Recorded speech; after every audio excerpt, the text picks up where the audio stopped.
welcome to Rising. Happy Monday, and thanks for joining us. Nice to be here with you, Niall. How was your weekend? It was great and relaxing. And yourself? Yes, I got to spend some time, gorgeous weekend, in the Virginia countryside at a couple wineries with some friends. It was very lovely. Fantastic. I was still stewing in the swamp, albeit in more autumnal conditions than normal.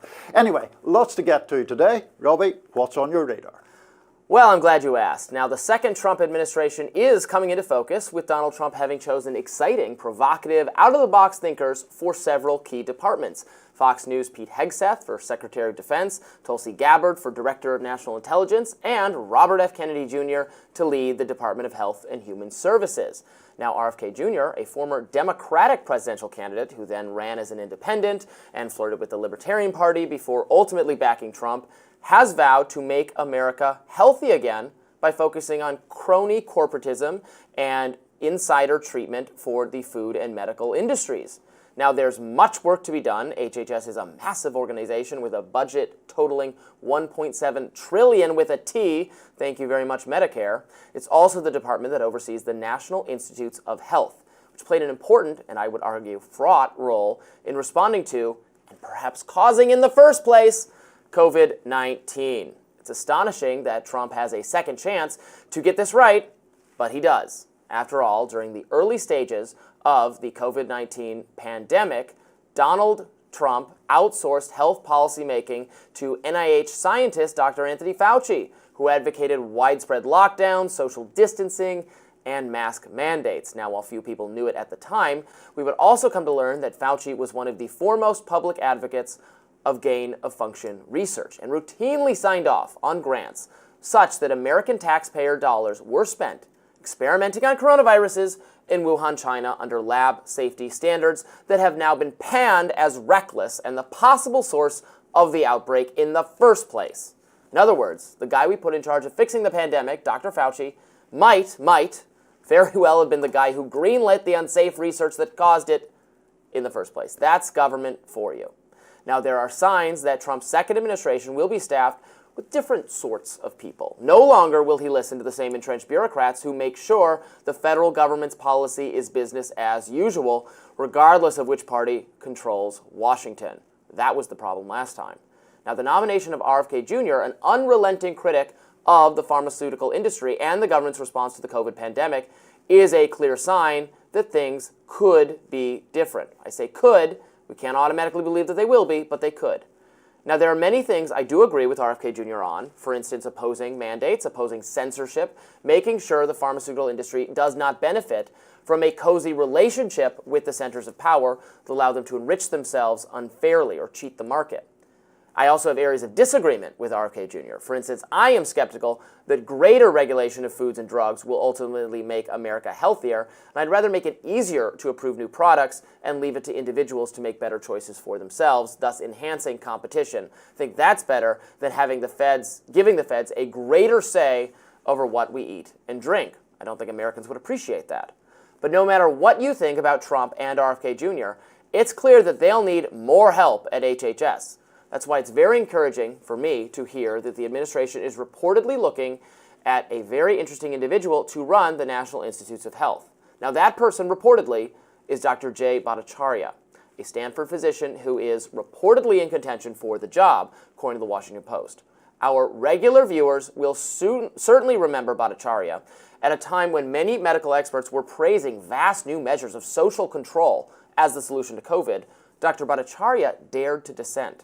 He opposed destroying the economy with ruinous lockdowns and harming kids' futures by keeping schools closed longer than any other sector of public life. He advocated opening up once more while protecting the vulnerable. And when COVID vaccines became available, he opposed making them mandatory. In response, the Biden administration did everything in its power to silence Dr. Bhattacharya, including by pressuring social media companies to censor him specifically. This was an appalling misuse of government power. Now, last year, we at Rising had the pleasure to interview Dr. Bhattacharya about his treatment. Let's watch some of that. What I'm saying is that there should be that the government has no interest in suppressing legally protected speech, even in the name of suppressing misinformation, because the government doesn't know what misinformation is when it comes to this kind of legally protected speech. They were wrong on so many issues, issue after issue after issue on the COVID pandemic, on issues like how harmful a school closure is going to be, how effective are they going to be in actually protecting kids and adults from COVID, on natural immunity after COVID recovery, on the efficacy of the vaccines to stop you from getting COVID. On issue after issue after issue, the government was wrong, and they suppressed legal speech pointing out that they were wrong. That's just entirely inconsistent with the American First Amendment, and it's also bad public health. Now imagine if the NIH were to be run by someone like that, who thought the federal government's COVID response was too authoritarian, someone who's concerned about the US and Chinese government's potential culpability in causing the outbreak, someone who is reflexively opposed to censorship and who thinks vigorous debate over health subjects is productive, someone who does not think legions of bureaucrats should threaten social media companies until they stifle any and all dissent. Now that all sounds quite healthy to me. So I was glad to see Dr. Bhattacharya, who we've interviewed here at Reason and talked about at great length because of his involvement in some of the social media-related suppression of speech. Glad to see him reportedly in contention for this important role in the administration. He is not someone, RFK Jr. is often described as someone who is not merely opposed to vaccine mandates, but also opposed to the vaccines themselves or casting aspersions on their effectiveness or the dangers of them. This does not describe Dr. Bhattacharya. He thinks the vaccines are certainly the COVID vaccine in particular is a solid choice for many people, but that we were put all our eggs in one basket, and we're discouraging, for instance, of the fact that you have some level of protection from certain strains of the virus. Once you contract it, it's really the same as the vaccine. You have some limited, maybe, protection, certainly from severe disease and death, and that's why it's important for elderly Americans in particular to get it. But that approach, I think, and then not even on the COVID subject, but on reining in some of this funding of research that we now have really profound questions about, that would make me happy to have someone like that in charge. So, as is my custom, let me start by saying something that I agree with you on, and then I'll tell you what I disagree with you on. It is certainly true that Dr. Bhattacharya could not fairly be described as a vaccine skeptic. In fact, during the pandemic, he came to prominence first, or most notably, with this Great Barrington Declaration. It was essentially arguing that lockdowns were ruinous in various ways, including to other forms of health. And one thing that he cited was children not getting standard vaccinations because the healthcare system was overwhelmed and all of that. Where I think I disagree with you is, let me defend in a way what was done in relation to trying to get us over the disaster of the COVID pandemic, which was vaccines being developed at extremely fast speed under then President Trump, to be fair. Those vaccines taking down the rate of deaths significantly. It depends which study you look at, but vaccinated people somewhere between 10 and 20 times less likely to die if they got COVID.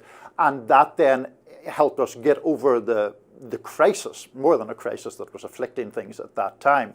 The criticism of him, as far as I can tell, is this idea that he has that you could have not have lockdowns but had focused protection, which appeared to mean separating out people who were at risk of death, had comorbidities, and people who weren't.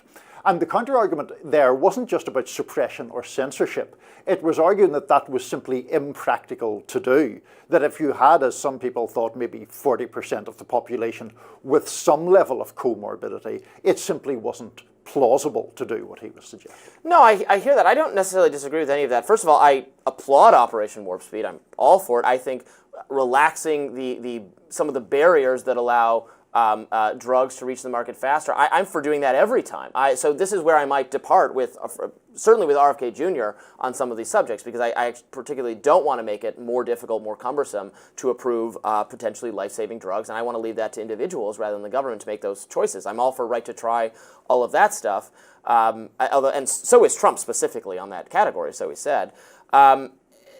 But there was I think you would concede that there was a kind of shifting goalpost thing, where at the beginning it's like, okay, we're going to lock down everything because the medical system is about to be overrun in case we got to really gear up for that. So that's why you do this lockdown, so that the hospitals can be prepared to handle what's going to happen. And that made sense to me, and it made sense to Trump. He agreed with it. Was that we're going to do that. Then that kind of morphed. We're going to do that to however many. It was 2 weeks. It was going to be 2 weeks. Then it was going to be 6 weeks, and then it was no. We're just going to do this until the vaccines are actually available, and hopefully that's soon.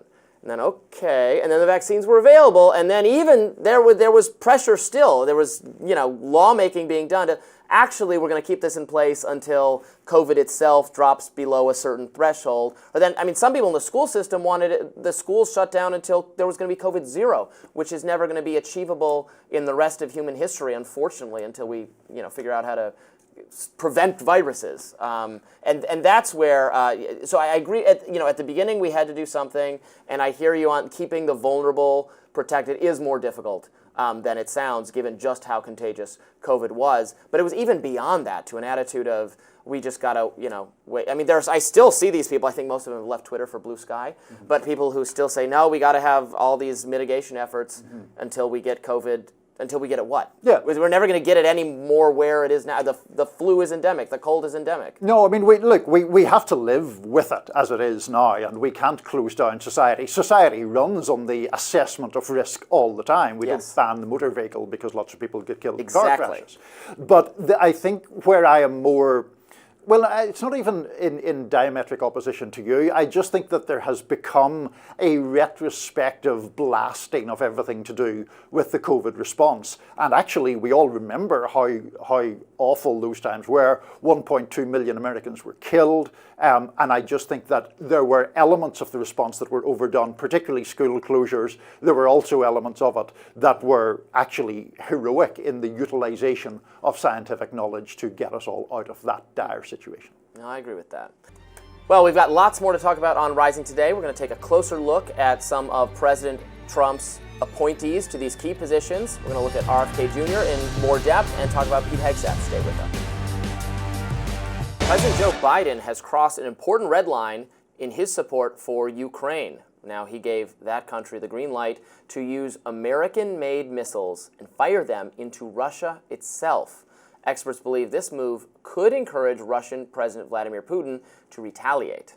Kremlin spokesman Dmitry Peskov on Monday referred journalists to a statement made by Russian President Vladimir Putin in September, in which Putin said allowing Ukraine to target Russia would significantly raise the stakes in the conflict.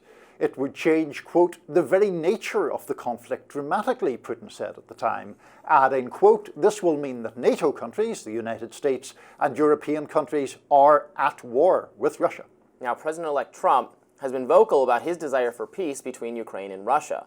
Vice President-elect J.D. Vance outlined a plan that would let Russia keep some of the lands it acquired in this conflict in exchange for peace. By potentially escalating the conflict just weeks before Trump takes office officially, Biden is hardly endearing himself to MAGA world. Donald Trump Jr. tweeted, the military-industrial complex seems to want to make sure they get World War III going before my father has a chance to create peace and save lives. Got to lock in those trillions. Life be damned, imbeciles. So one of the questions, obviously, is this a political move by the Biden administration to thwart President-elect's ability to withdraw support from Ukraine by making the conflict go on even more firmly? This is a dramatic escalation that I think is very concerning. Just as the administration is about to end, we might be getting a different Ukraine policy. So it seems, calculated to make it more difficult to disentangle what's happening there. So I think it is obviously an escalation, and the question is there wisdom to it or not? Now, I think that actually in defense of Biden, who I've been critical of lots of times, particularly in relation to foreign policy, obviously everybody knows his administration is coming to an end. And so this is going to be a situation that Ukraine has the capacity or the permission to use these missiles until, I guess, January the 20th. And I assume, my working assumption is the idea is to put Ukraine in the strongest position possible when there are negotiations to end this war. So, for example, if the war is going to end with some sort of territorial swap, there are fears on the Ukrainian side that they're going to lose Kursk, or the territory around there that they actually captured. can they hold on to that until January via these means, among others, and therefore strengthen their negotiating hand? That's the risk or the gamble. I entirely accept it's a risky gamble. Yeah, look, I don't feel bad for Russia if you don't want to get subjected to long-range missile attacks. Don't invade other countries, but you know, we got to live in the real world, not the idealistic world where yes, Russia is contained and China is contained, etc. We have to talk about what can the U.S. realistically do, and Biden's policy toward both Ukraine and Israel has been blank check, has been whatever you want. We back you entirely. I would argue that that's not so consistent with where American sentiment is on either issue, frankly. It's certainly not where the Republicans are. It's not where some Democrats are pretty united on Ukraine. There's differences of opinion, for sure, on Israel. But if we're just, I mean, I think it's a failure of Biden's leadership to have not facilitated some kind of peace arrangement now, because they could always be in a weaker position. Ukraine could always be in a weaker bargaining position later, and I think increasingly it looks likely to be there. They've had to conscript outside the range of normal conscription. Who is equipped? Who is there on the ground now to use these weapons we are even supplying them with? Because what we've found out in so many conflicts in the Middle East, and I'm sure this has been previously the situation in Eastern Europe as well, that the weapons get left behind as the forces we're supporting are retreating, and then they fall into hands we don't want them in.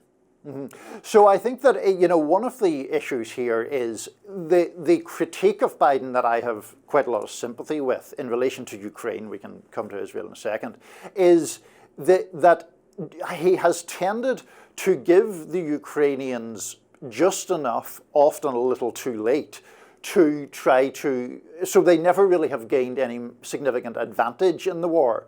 They've always got American aid to sort of push back or try to retaliate against Russian advances. And the consequence of that has been that the thing has just gone on and on with no really plausible chance at any point that Ukraine is going to win, but Biden arguing that he will not withdraw American aid for as long as they wish it to be there. And you could definitely argue that that has prolonged the conflict. Now, there is, of course, a whole other separate debate about Ukraine and NATO membership and whether, you know, that should be decisively ruled out and all of that stuff. And that's important to get to, because from the Russian standpoint, they've said that they would interpret the supplying of Ukraine with long-range missiles to fire into Ukraine itself as a declaration of war by the NATO alliance on Russia. We have to keep in mind that we are not committed on paper to defend Ukraine, thus allowing this kind of, you know, again, even from a real politic standpoint, you know, if they know that we are going to defend X, then they can't, it's a deterrence sort of thing. Ukraine never had that official status, which was a failure, I would argue, a huge mistake of previous administrations, predating Biden, to not clarify the Ukrainian status, to be either they are part of NATO and you can't attack them, or no, they're not part of NATO, they don't meet the criteria because there's too much political corruption. And in fact, I would argue the course of this war has revealed not just political corruption among the Ukrainian government, but some contempt for liberal principles, including the suspension of dissident news outlets, the detention of dissident journalists, the banning of rival political parties. I understand that it's a war and civil liberties go out the window in our country when there's a war in every country. That doesn't mean we have to like it, or I, as a taxpayer supporting this, have to like it. And so on. But not clarifying NATO status was a mistake from the beginning. Yeah, no, I think that's a completely fair point. I think that there are two separate issues. One is, as you point out, we're not obligated to defend Ukraine because they're not NATO members. The other thing is, are there separate American interests involved in repelling a Russian invasion of an Eastern European country? To which I would say the answer there is obviously yes. Now, then you get into the thing of, okay, so can Ukraine actually win this war? The answer there looks to be no, right? So then... That's what their military advisors say, and our military advisors. So then you're in a mess, because then how do you bring an end to a conflict that there are American interests at stake in, at least strategically speaking, without either withdrawing so much aid that Putin just feels emboldened to roll on, or giving a blank check to Ukraine forever? Yeah, look, I don't want Putin to feel emboldened, although I've always thought if this is such an existential, people say Ukraine, then Poland, then, there'll be this vast march across Europe. Like, if the European countries are really worried about that, shouldn't they be contributing more to the safety? Why does so much of it have to fall? I know they have contributed something, but so much of it has to fall on the U.S. We're not neighbors of Russia, and that just, I don't quite believe that, but I guess we'll see. America has given $56.2 billion so far in security assistance alone to Ukraine. Obviously, there's going to be popular resistance to that. And further, I don't like this situation where the experts, the national intelligence, military type people are saying one thing to us and then another privately. They're saying, no, this is important. Whatever Ukraine needs, we got to fight this fight and they can win it. And, Russia is being exposed as the paper tiger it is. And then privately saying, oh yeah, there's no way Ukraine can win. We're giving them money because we want to make it. We want Russia to bleed and to pay for this, but Ukraine can't possibly win. Yeah. So it's a one version for the people, for the voters, for the decision makers, and another in the and we've got into some trouble with that about previous wars that the Americans very much so were directly involved. Very much. Just give it to me straight, Doc. I want to know what the situation is. All right, we've got a lot more to get to on Rising today. As I mentioned previously, we're going to be talking more about RFK Jr. and Pete Hegseth. Stay tuned. Robert F. Kennedy Jr.'s appointment to head the Health and Human Services Department is making mainstream liberals and also some conservatives lose their minds. In announcing his pick, President-elect Donald Trump wrote on Truth Social, Mr. Kennedy will restore these agencies to the traditions of gold standard scientific research and beacons of transparency to end the chronic disease epidemic and to make America great and healthy again. Backing RFK Jr. are some usual suspects. Here's Laura Ingraham.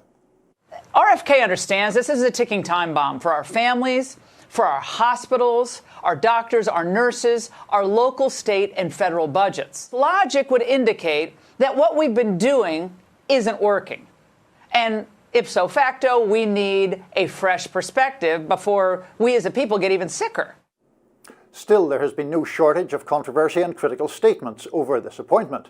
Adding fuel to the fire, RFK Jr. was seen enjoying none other than a McDonald's on Trump's private jet, surrounded by MAGA favourites Elon Musk, Speaker Mike Johnson, Donald Trump Jr. and the President-elect himself. Now, it's not only RFK Jr. who has taken some heat. The GOP has as well. Richard Hanania posted a 2008 clip on X of Fox News top brass criticising a previous movement to make America healthier. Let's watch. 16 years ago, another incoming administration made health and food a key policy priority. Oh, and the right absolutely lost their mind about it. Tonight, your America is turning into a nanny state thanks to the Obama administration's efforts to rein in the junk food industry. I don't need Michelle Obama telling me as a mother what I'm going to feed my kids. I don't need the government to fix obesity. I don't want the government telling me that I can't put salt on my food. The former Democrat turned independent turned Trump ally may prove to be a thorn in Republicans' side, to some extent at least. The editorial board of the right-leaning New York Post denounced Trump's choice to make RFK the health czar. It wrote that his views on health are, quote, a head-scratching spaghetti of what we can only call warped conspiracy theories, and not just on vaccines. National Review online editor Philip Klein published a scathing piece on that site, saying that if confirmed, RFK Jr., quote, would be a monumental disaster, although the negative opinions, endorsements of establishment Republican or conservative figures is probably not going to convince RFK Jr. fans that he's bad. Quite the opposite. They'll say it's a good sign that he is opposed by the establishments on both sides. Look, I take the point, and this is fair enough to do the charge of hypocrisy on conservatives who are all about, hands off, big government, hands off my my school lunches. I was one of those, in full disclosure. Anti-Michelle Obama and I kind of, lobby. well, the problem with that proposal specifically, to go back, it was 16 years ago, was that the portions sizes were being reduced. It was a overeating focus, and in my view, the recommended portion sizes under the Michelle Obama plan were just not enough food for teenage boys, particularly ones who play sports and those kinds of things. But was there not a nutritional elements to it as well? I mean, it was complaints about too much fried food and sugary food in school lunches as well, was it not? Yes, but what was being recommended, if I recall, could be wrong, feel free to call me out if I'm wrong, was an overall calorie consumption reduction. Remember the whole body mass index panic, get people's BMI numbers down? That number, though, is not a useful metric for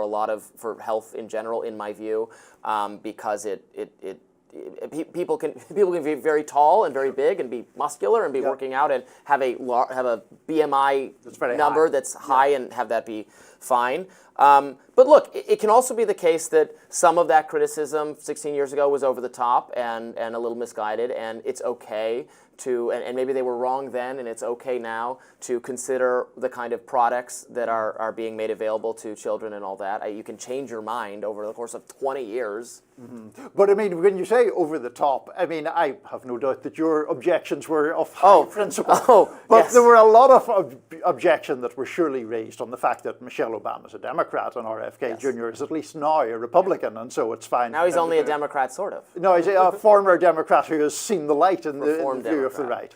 And so I think that's the problem, that a lot of it was just like, we will express outrage from the right if Michelle Obama proposes something that is to do with nutritional standards, but if it is done during an incoming Trump administration, that's fantastic and uniting the country. No? No, very much. I agree. And there's just, some rank partisanship here. Although, that's going both ways if you think about it, because not only are Republicans embracing some health-related concerns that they disparaged when Democrats were doing them, but shoe on the other foot, MSNBC-type hosts are casting aspersions on RFK Jr. making some arguments that they themselves have endorsed and would endorse if it was anyone else making them. And again, when you get down to it, now I might disagree on policy with him, but for instance, they were talking, there was a lot of conversation on social media that I think started by him about, soft drinks using not real sugar, but this fake artificial corn syrup type crap for Americans, but using sugar in other countries healthier. Well, you know why that is? It's because there's massive tariffs on sugar and there's subsidies for corn.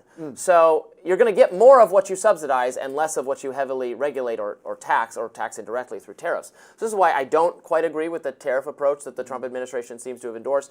You can make it, I don't want to tell Coca-Cola what to put in their soft drink, but the government is subtly doing that, or has raised the cost of using the products that you say would be better. So I would I would clear out some of those policies. No subsidies for the less healthy industries, no taxes on the things you actually want to put in your soft drinks. But I can't believe I'm about to take the Robert F. Kennedy Jr. line here, because I'm fairly skeptical of him in lots of ways. But when you say tariffs, I mean, it is also the issue, or one of the issues is that industry lobbying groups and associations have a lot of power in this respect, and a lot of nutritional standards here appear to be, I don't know if looser is exactly the right word, but there is the permission or leeway granted to use all sorts of, whether it's corn syrup or some more industrial and chemical kind of additives here that do not exist. You do not have that permission elsewhere in the world, no? Well,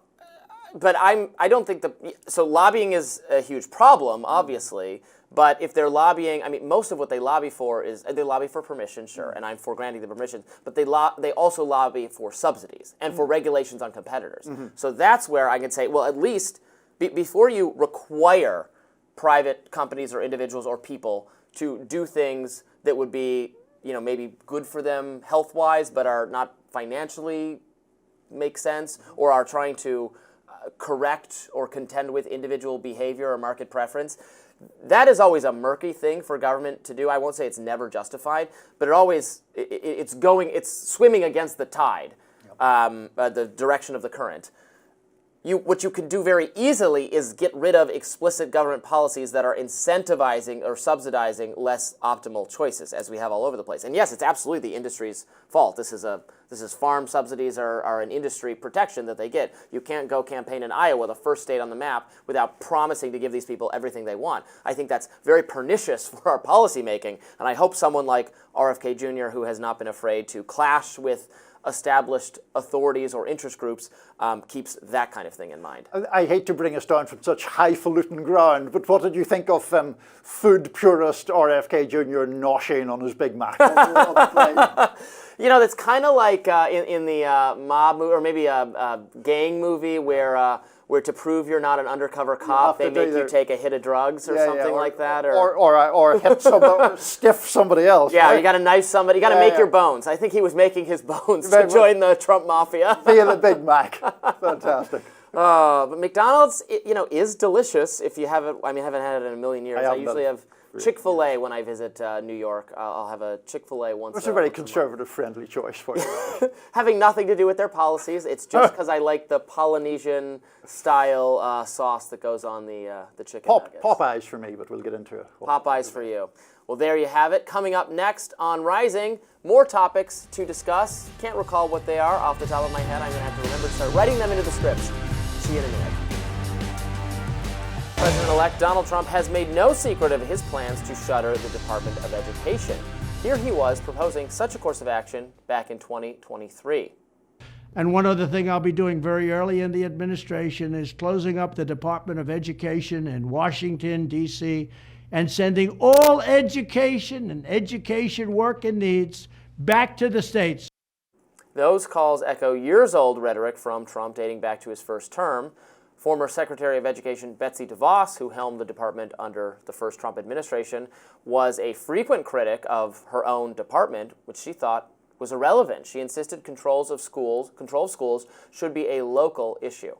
Now, under Trump, Obama-era guidance protecting transgender students was reversed, and protections for students of color against what was known as discriminatory discipline was dropped, and a $5 billion school voucher program was proposed. Now Trump wants to go one step further. He proposes a dramatic shakeup to the education system by shifting school funding and control to the local communities. While not calling out the Department of Education, specifically, Vivek Ramaswamy did have this to say about hulking bureaucracies like DOE in this interview. Let's watch.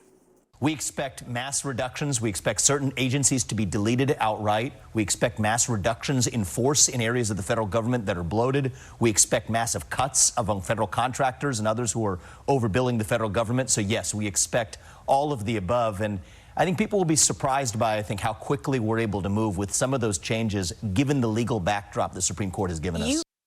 Education in K through 12 schools is already handled largely at the state and local level. Now, the department does have about 1/10 of public school funding that it provides.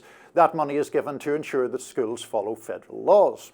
So that's where the department really comes in.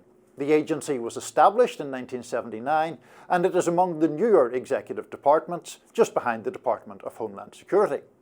Closing it would mean a massive disruption in federal student aid, including Pell Grants, and the free application for federal student aid. Well, I am in support. I'm sure you are, Robby. Ending the Department of Education. Never met a government department you didn't want to abolish. But especially the Department of Education, I would get rid of. I interviewed former Secretary of Education Betsy DeVos for the magazine I also write for, Reason, back at the end of her tenure, and she said the whole building should be torn down. That does not mean, and I am often accused of this, so I want to clarify, we are not saying that there will be no public funding of education. We will continue to fund public education. We will just not administer such funding at the level of Washington, D.C. What the Education Department has done that I would argue is very pernicious over the last 10 or 15 years is do a lot of rulemaking that is not legislative in nature, where education bureaucrats send letters to schools, K through 12 and colleges, saying certain things ought to be done this way. If they're not done in such and such way, that is violating federal law, and funding will be at risk if they do not follow these proposals. Some of them were highly controversial, relating to the culture war issues we talk about frequently, gender issues for sports teams and locker rooms. There was some sexual misconduct adjudication policies that I used to write a lot about at the college level that I thought were clearly unconstitutional, but there's no school on earth that was going to go, oh, you're going to take away our federal funding? Yeah, we're going to make a stand over this. No, I said, no, we'll just do it in ways that I thought were bad for students. So the idea would be you'd restore local control to these issues. We're not taking away the public funding. I would also go further and say that education is better administered by private entities, and so I would attach the funding for education not to schools themselves, but to families, to individuals. Whatever is being spent in their name by the public school system, I would simply write a check for that amount of money to the family, and they can work out what education is best for their child. In general, I think government programs, rather than doing all these tweaking and structuring things in some way, should just give money directly to people. People know what to do with money better than the government. Robby. So that's my manifesto, and you can tell me where I'm wrong.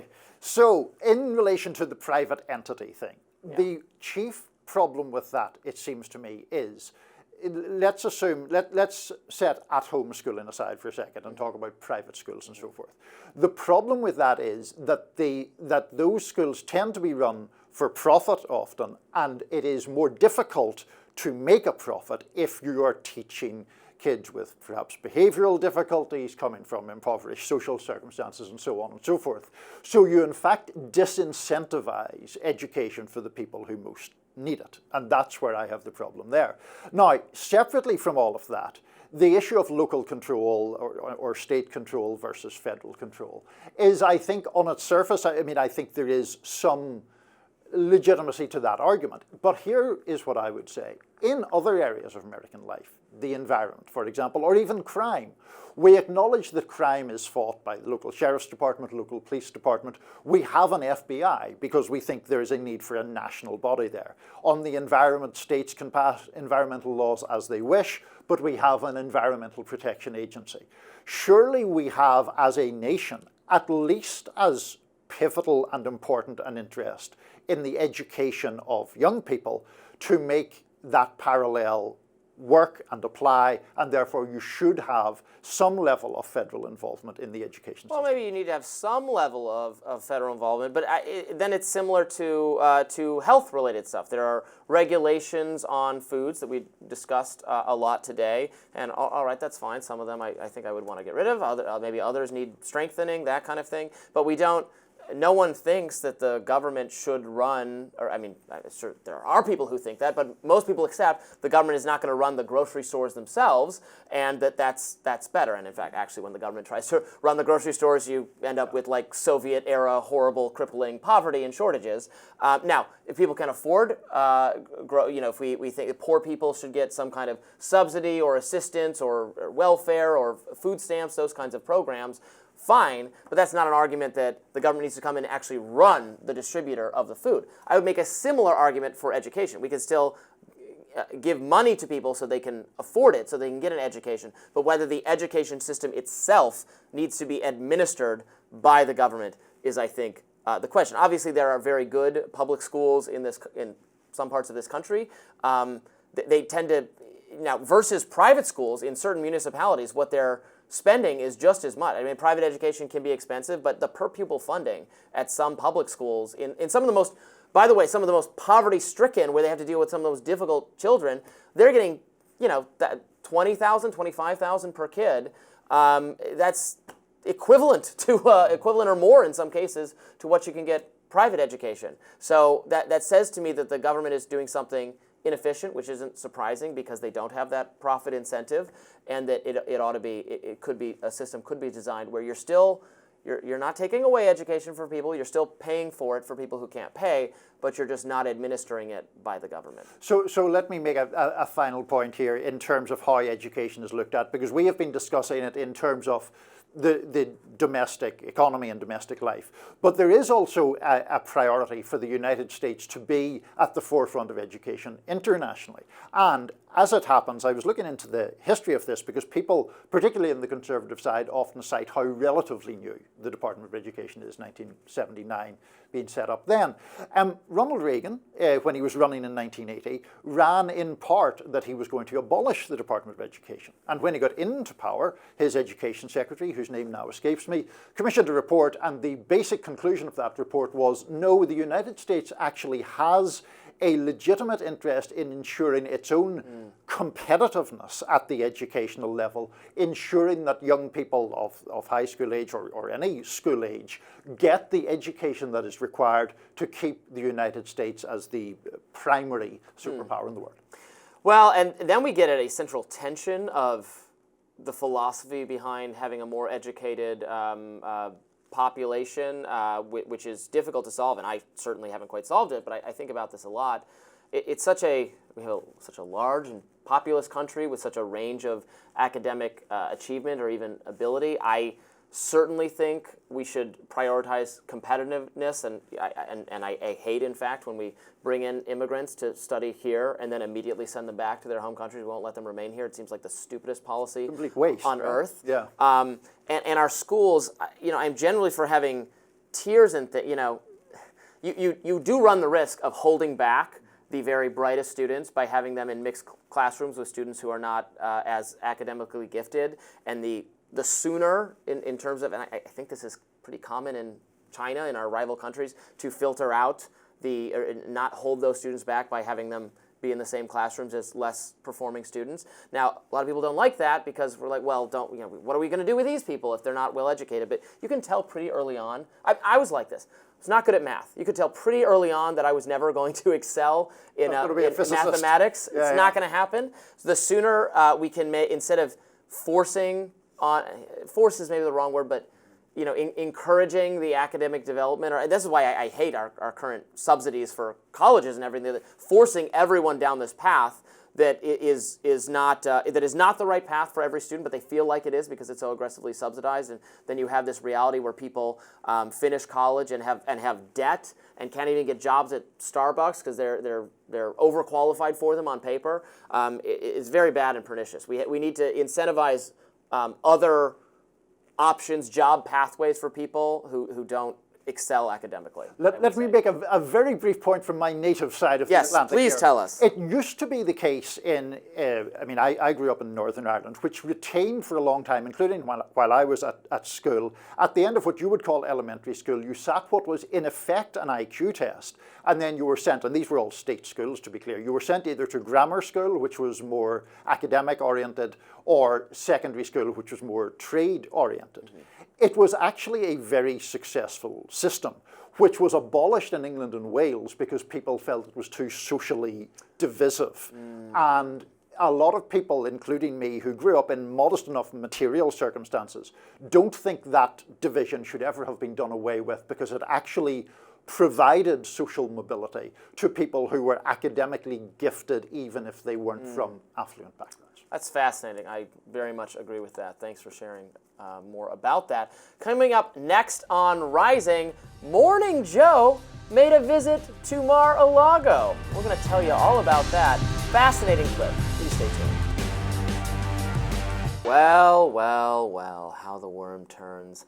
Morning Joe's Joe Scarborough and Mika Brzezinski took a trip to Florida on Friday. You guessed it, they went to kiss the ring at Mar-A-Lago, and they told their audiences this morning the duo had a personal sit-down with Donald Trump. Let's watch. Joe and I went to Mar-A-Lago to meet personally with President-elect Trump. It was the first time we have seen him in 7 years. Now, we talked about a lot of issues, including abortion, mass deportation, threats of political retribution against political opponents, and media outlets. We talked about that a good bit.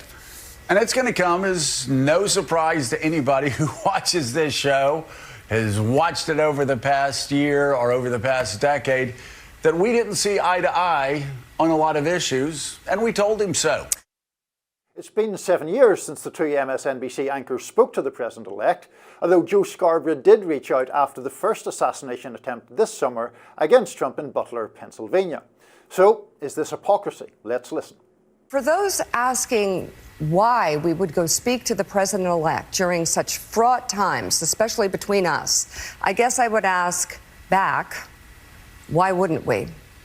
5 years of political warfare has deeply divided Washington and the country. We have been as clear as we know how in expressing our deep concerns about President Trump's actions and words in the coarsening of public debate. But for nearly 80 million Americans, election denialism, public trials, and January 6th were not as important as the issues that moved them to send Donald Trump back to the White House with their vote. Joe and I realized it's time to do something different. And that starts with not only talking about Donald Trump, but also talking with him. Conservatives are having a field day with this. Buck Sexton tweets, Trump's victory is so complete. Morning Joe is fully surrendered. And then, some people on the left are making fun of them too. My friend Ryan Grimm, who used to co-host the show, let me find his tweet. He tweeted, I'm not going to be able to find it so quickly. Calling them basically Russian, playing into the Russians. Like, the Never Trump operatives have actually been Republicans all along. Making fun of that kind of conspiratorial thinking. I tweeted, I thought it was pretty funny. I tweeted the Avengers GIF where Captain America leans into the Hydra people and says, "Hail Hydra," pretending to be one of them. But is this actually hypocritical? I don't know. I've been unrelentingly critical of the Biden administration. If Biden invited me to meet with him, I would absolutely meet with him. I mean, I think it is hypocritical. I know I'm saying Good. It's like, I can't believe I have to defend this or try to defend Oh, you don't have to, right? No, whatever you want. Look, these are people, two co-hosts who initially were exceptionally supportive at one point, allowing a platform for Donald Trump. And whether he should have a platform or not on MSNBC is irrelevant for the purposes of this discussion. They were chit-chatting with him on the phone and having a great old laugh up until the time that they decided he was basically Hitler and everybody had to be ginned up to oppose this grave threat. Excuse me, I'm getting so worked up I'm nearly throwing my mug across the room. But this idea that they are now, having spent this period of time warning that he was the greatest danger to democracy and everything that ever happened, and now it's like, well, in the interests of commonality, we have to go. Come on, this is just, it's so fraudulent at a fundamental level. That's the problem. Yes, I think that is the critical point, in that their criticism of him was just that, again, treating him, you can't normalize Trump because it's fascism, and okay, if you really believe that, then your actions are hypocritical, because meeting with him is normalizing him. Having a discussion about issues upon which you disagree with a fascist, if you actually believe that, then you can't take this course of action, right? Because there's no compromise with fascism. It goes to show you that they never really did believe that. They disagree with him, and that's fine. I don't think I've ever called Joe Biden a Marxist communist or something. In fact, I think I've disagreed with people on the right when they use sensational or inflammatory language to describe his policies. They're just policies upon which I very much disagree with, and that's fine. No, but I know. But on the clip that we played, one of them, you had Mika saying about, people will say, why would they do this? And she would reply, why wouldn't we? If you went into the Morning Joe archives, you could find daily examples of her arguing why they shouldn't do it, because it was so dangerous and such a grave threat. The other point, Robby, just in broader terms, you and I were talking, I think it was last week, in relation to CNN, about the challenges facing the cable news industry. And there are, for sure, challenges unrelated to content to do with cord cutting and streaming, and we talked about that. But there is also a problem with cable news networks where people, I think, are becoming wiser to those hosts who just use them as marks to be bilked, basically. And that is a massive, massive problem. And it happens in both right-wing and left-wing media. Now, there are people who are very critical of Trump who I think genuinely believe it. People can argue one way or another with Rachel Maddow, for example, whether they like her, whether they tune into her, whether they think every accusation she makes is well-founded or not. My sense is she genuinely believes the stuff that she says. But this stuff is just like performative outrage up until the point where it's no longer profitable or it freezes you out of proximity to the powerful, and then you just change your position and you're all about comedy and friendliness. It's just ludicrous. Yeah, and I don't like the idea of people changing their position in order to be softer to the administration, so you're spared the axe, or more likely, what I think some people at MSNBC and CNN have realized is that there just isn't enough of an audience anymore for unrelentingly, it is the end of the world if Trump or any R person wins. That is not resonating with enough people anymore, or the people for which that message resonated are too exhausted to keep watching and keep subscribing. Well, I think that's true, but I guess the question I would have then, you're quite right, I've never heard you call Joe Biden a Marxist or communist or whatever, but people do on Fox News primarily and on networks to the right of that, and conservatives, MAGA viewers don't seem to have tired of that at all. I mean, their ratings have held up okay. So why is the supplying of red meat often, in my opinion, rather overly inflammatory or hyperbolic sense, why does that work on the right and not the left, I guess is the question? Well, because then one must reach the conclusion that there are more conservatives out. I mean, this is a center-right country. Yeah. Trump just won. He won the popular vote even. People have more conservative views than I think the mainstream media understood for a while, or at least culturally conservative views, and they're very fired up about it. They're also, disproportionately older, and older people are more reliable watchers of television, whereas, although, again, this gets complicated in many different ways because actually young people, conservatives are doing pretty well with young people, but younger-ish people don't get all their news from just turning on the television and watching it. They're getting news from, from other media sources. There's more, the fragment, there's more competition, really. And now there's a lot of competition on the right, too, because there's so many conservative news websites. But for television, which is a lot of older people going to get their news from, there really just is Fox. So they have more of a market capture, as I think the technical explanation. Coming up next, Pete Hegseth is coming under fire. We've got a lot more to talk about on Rising. Stay tuned. Young women under the age of 30 shifted 11 points toward Donald Trump in the 2024 presidential election. That's according to NBC polling. The question many people are wondering is why? After all, it came as a shock to the Democrats, as many of them believe that freedom on reproductive issues would be a driving force steering all women of all ages, to Kamala Harris, who ultimately failed to achieve the presidency on that argument. Now, here to offer her perspective on why the GOP is faring so well with this demographic, young women, is Mailman, director of the Independent Women's Law Center. She also served as a legal advisor in the first Trump administration. Welcome to the program. Hey, thanks for having me. Yeah, it's great to have you on with us. So this is something that has been noted, all of these demographic shifts that favored Donald Trump in his successful reelection this time around, but young women in particular, young people overall, but even young women. We've heard a lot about young men becoming more conservative or being reached culturally or through the media means that Donald Trump has at his disposal, the podcasts he went on. But it's also true that his message is resonating with young women more than perhaps in the past. Can you give us some thoughts on why you think that might be the case?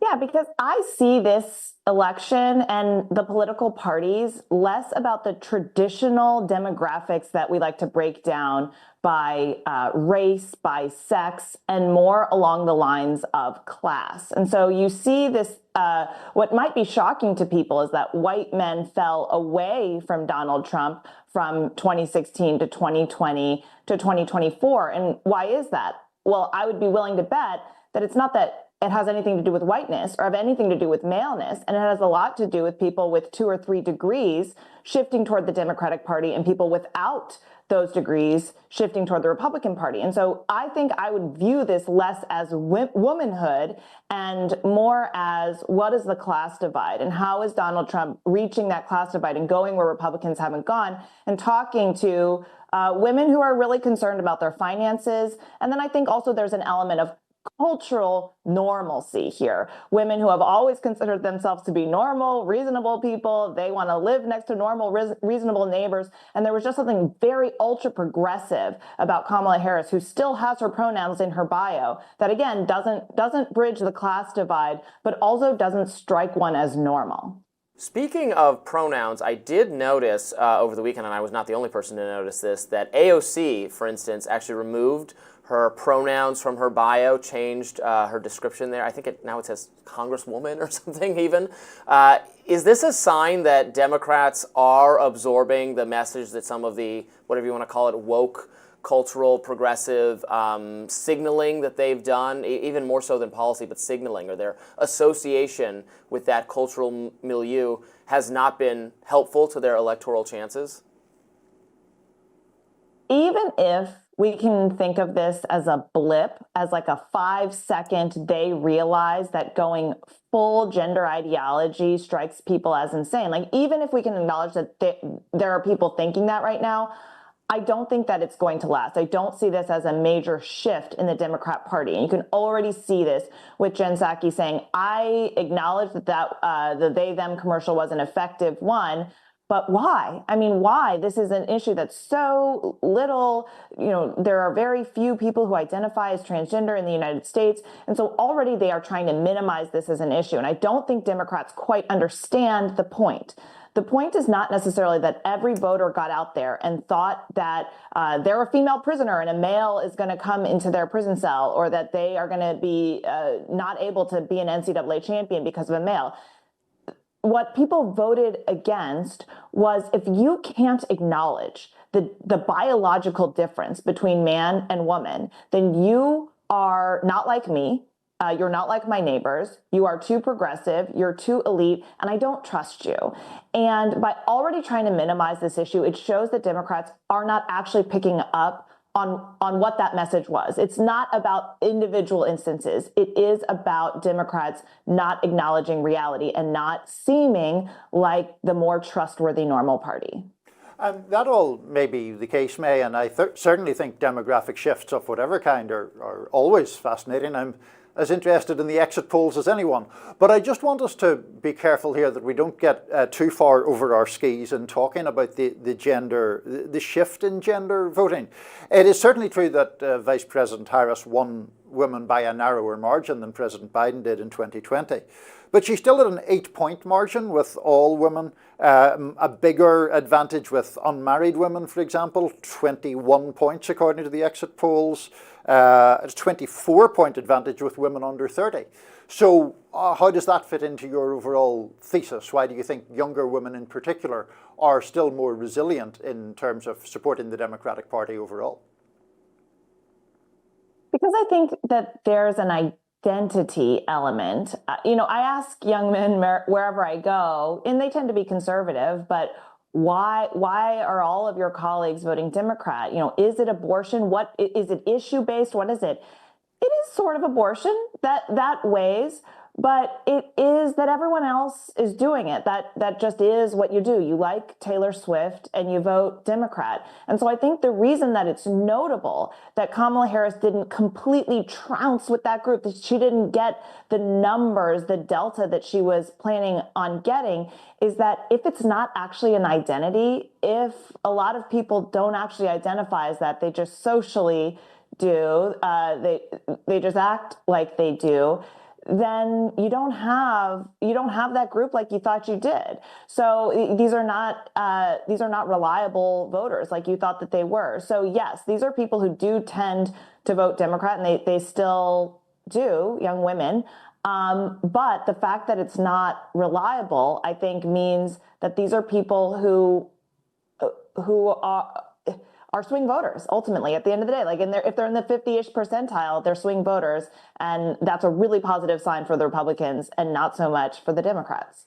Donald Trump, I think it is fair to say, worked very hard during the campaign to minimize what had become this very salient and bad issue for Republicans, abortion, by saying over and over again there will not be a national abortion policy. He frankly made Republicans in his orbit who have been more vocally pro-life or about having a national pro-life position to walk that back and have it, no, it's because states are going to do it, and if states are not ready for a more conservative approach, then that's fine. He exercised kind of dictatorial control over what the platform would be with respect to that issue. I think the question becomes, can he keep things in that way without alienating social conservatives, having that still proceeding along that path? That'll be difficult because it is very easy to say that everything should be left to the states. But there obviously are things that presidents can and traditionally have done in order to protect life. And we're in a new frontier, because I was in the last Trump White House, and you really couldn't do a lot of things in order to protect life, because you did have the Roe versus Wade and Casey decision putting guardrails on that. Here, maybe there is more opportunity, but I think that you have to take President Trump at his word and say that this has to be an issue at the states. And I think that is the pro-democracy position.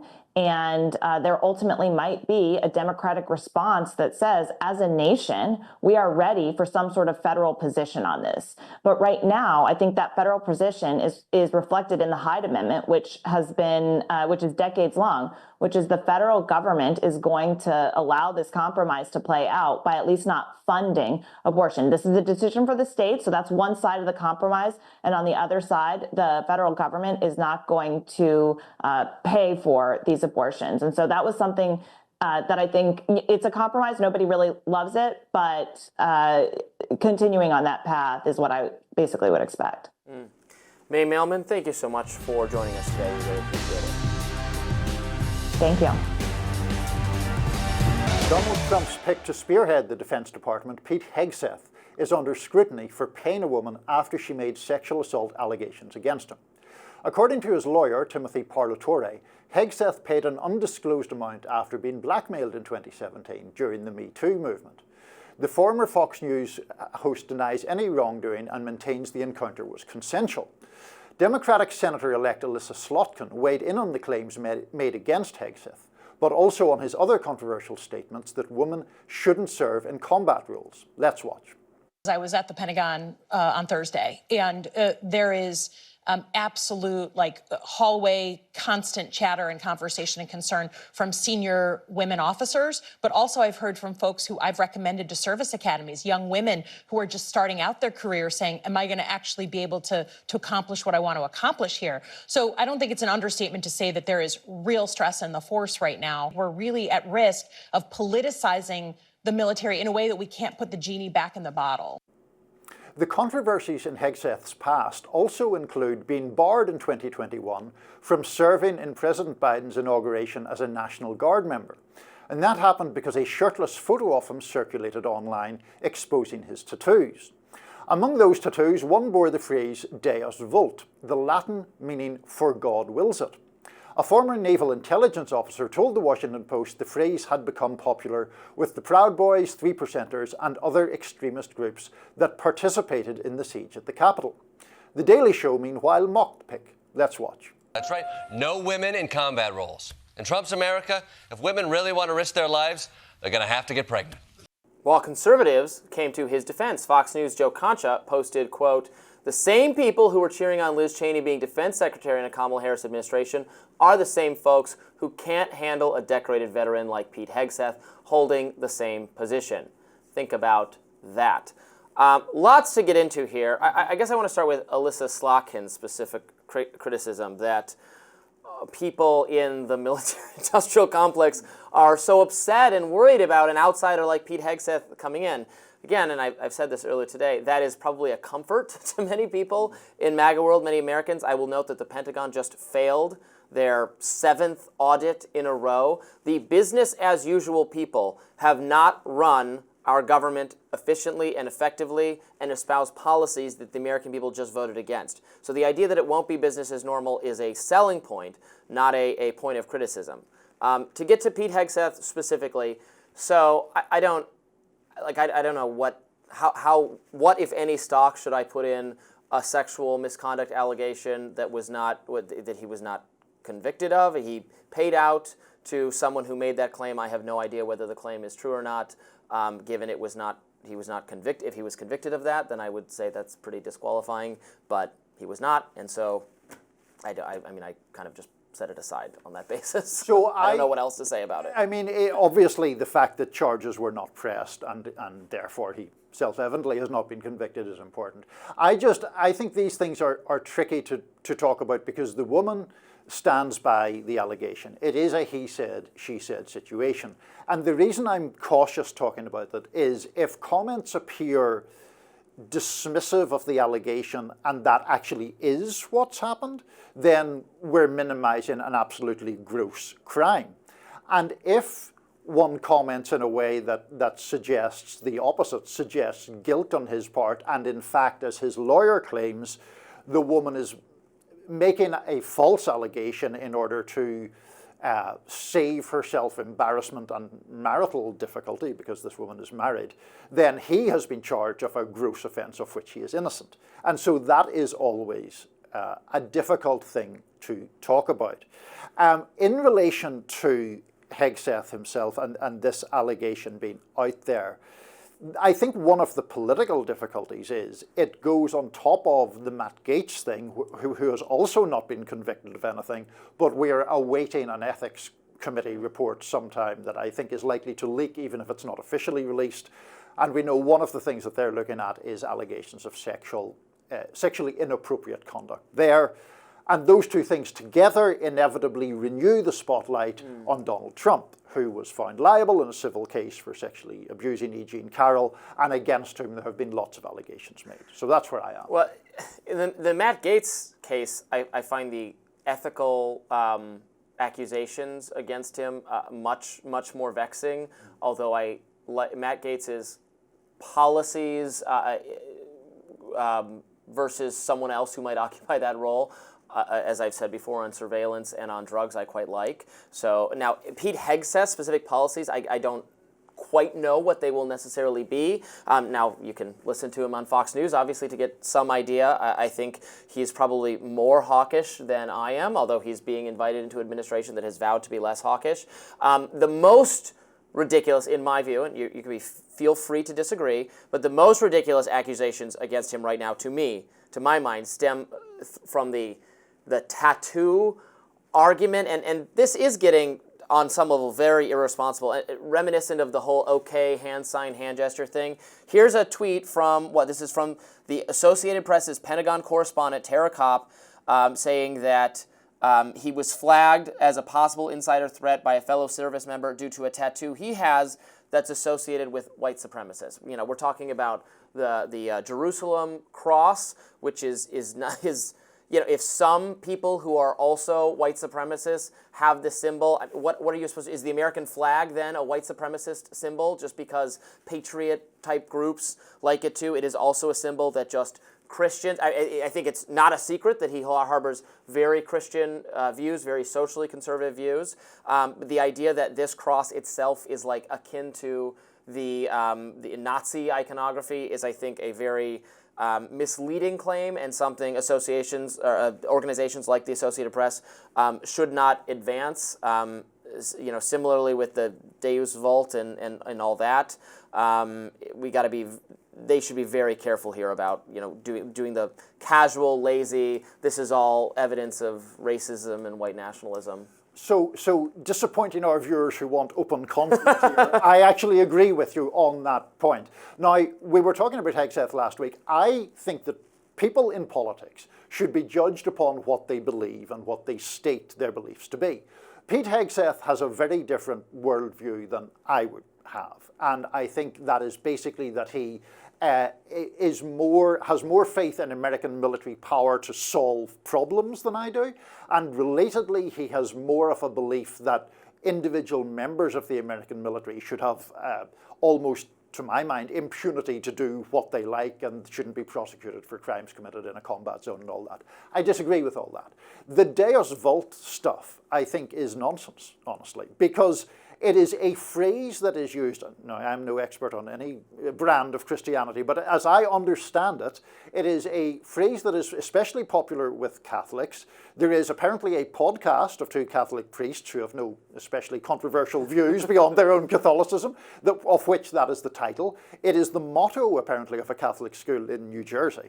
And this idea that we take these things and then say, well, you know who else uses that slogan, X, Y, or Z. I just think it's fundamentally bad logic. It's that sort of thing of like, this person drinks water, and you know who else drinks water? Charles Manson, or whatever. You know, it's yes, and it's coming from people who otherwise describe themselves as debunkers of paranoid conspiratorial thinking on the right, and there is paranoid and conspiratorial thinking in some corners of the right.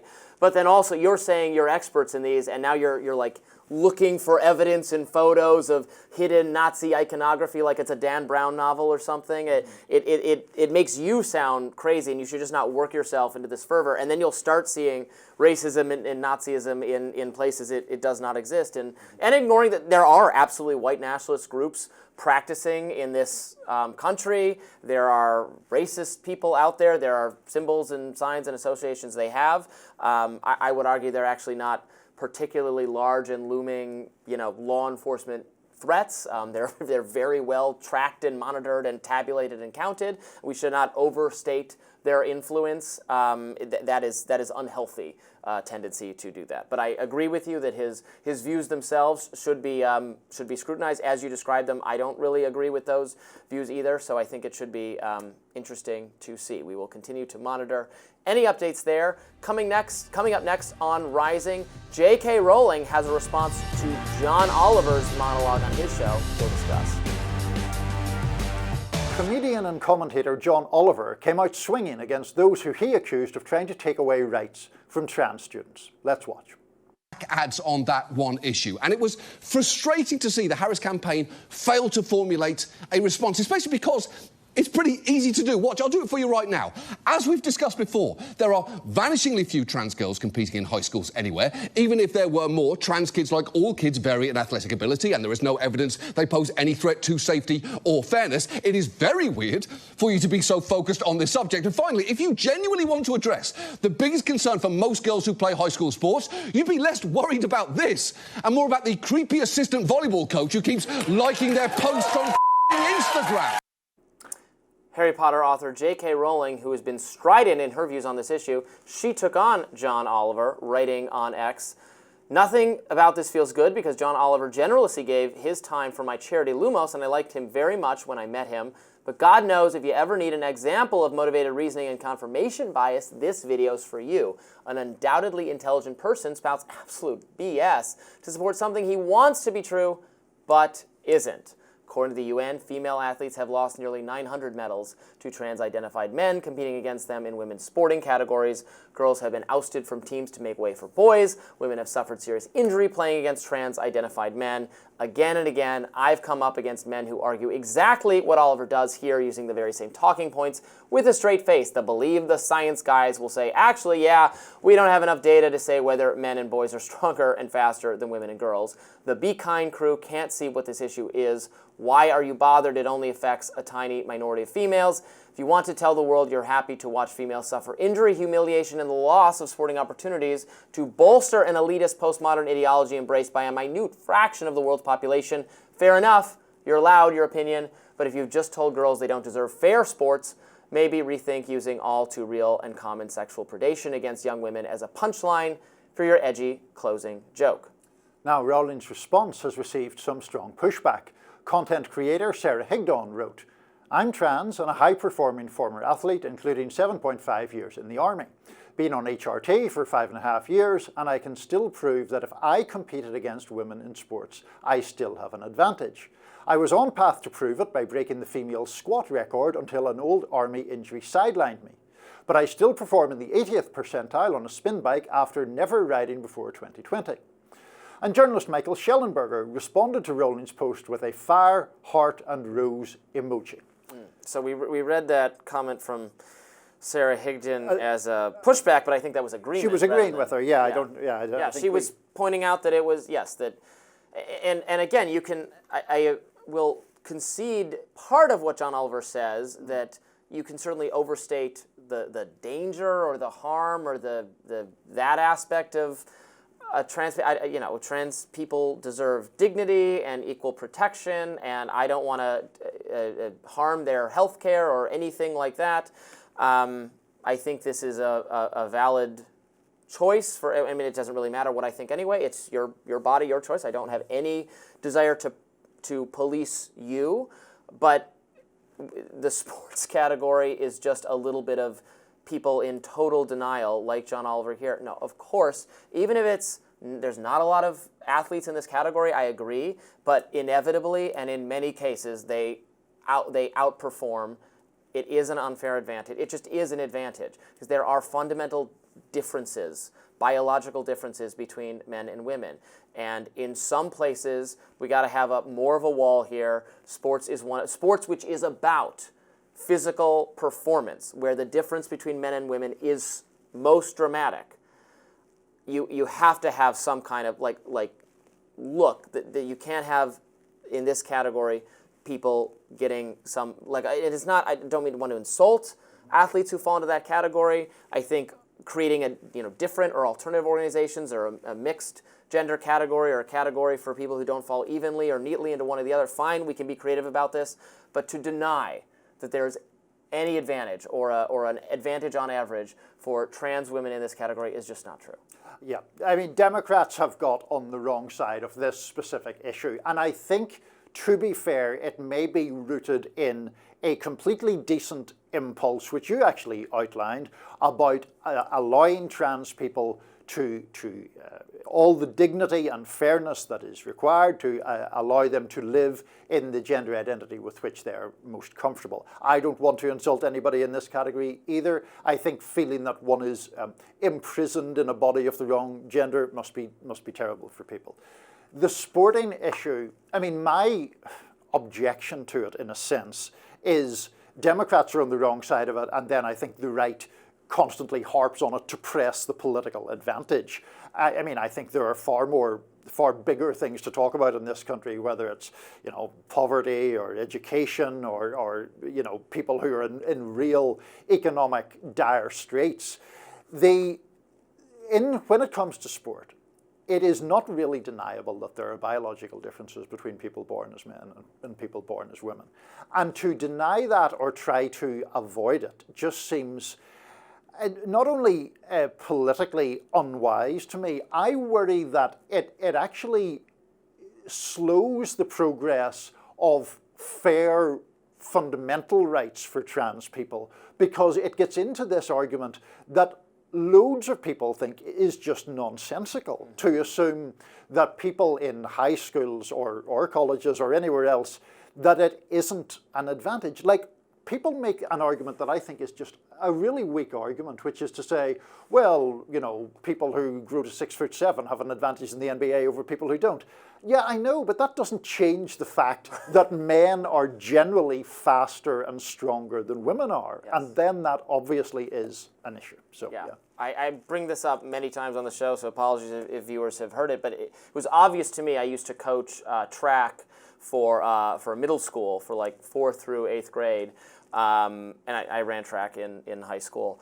And the difference in ability is not always there. Up through 7th grade, the female runners were extremely fast. In fact, probably on average, they were faster than the boys, although the fastest player tended always to be a boy. So you could have it competitive in that range, but by the time they get to even in 8th grade at the higher levels of competition, and then certainly by high school, because of biological reality, the difference in ability between men and women diverges starkly. I mean, it diverges so much that the girls were, I would, on average, often faster in 7th and 8th grade than even the girls were themselves later in high school, because your body changes. It's denying science at some point. And so there needs to be, just as there's different age categories, there has to be separation. It can be different in every sport. It can, depend on how serious the competition is. If it's, not really very serious, you can have people running together, it's fine. But this determines educational outcomes. This is, college opportunities. So it has to be fair. And then it also has to be fair for the accommodations. I want every young person to feel safe and comfortable, certainly. And I tend to think creating additional other accommodations is usually the right way to go than having people who are in the midst or the beginning of some gender-related crisis or change to suddenly say, well, now these are the accommodations you should use. Doesn't to me sound like it's in their best interest or some of the interest for the people, for women. I think I would like to have more privacy for everyone in like locker rooms and restrooms is just the best way to avoid even bullying of men in male spaces and women in female spaces, even just taking transgender out of the equation at all.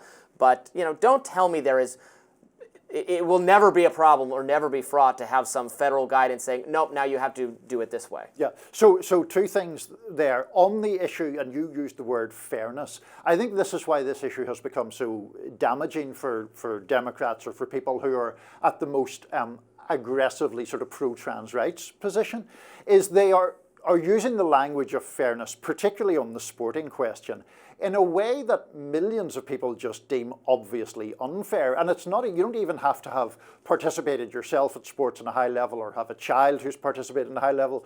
People understand that even to be, say, the outstanding high school athlete in any sport in your county requires quite a lot of dedication and work. And if that is then removed from someone who was born female and continues to be female by somebody who was born male and has transitioned, there is a fundamental unfairness to that. The other thing, and not to get too sort of abstract about it, but I think about this in terms of, firstly, old school liberalism was often about, or leftism was about trying often to transcend differences and find common economic interests. But even beyond that, the battles against discrimination were typically against discrimination upon the basis of immutable characteristics. So it was race, gender, sexuality, national origin. Now, in the trans movement, people are arguing something quite different from that, which is to say, gender identity is mutable and isn't binary, but when a person makes a particular choice, it is then up to everyone else to accommodate that choice. And if they express concerns about having to do so, that is transphobic. Yes. There's no way that's a winning argument. I very much agree. There's more we could unpack there, actually, but I have a feeling we'll be discussing this subject again in a few days, so maybe we'll save it for that. Actually, it does it for us today on Rising. Hope you liked the show. Thanks so much for tuning in, and be sure to like, share, and subscribe so you never miss any of our content. And for those of you who like to listen while on the go, we're now available anywhere you can find podcasts. See you tomorrow.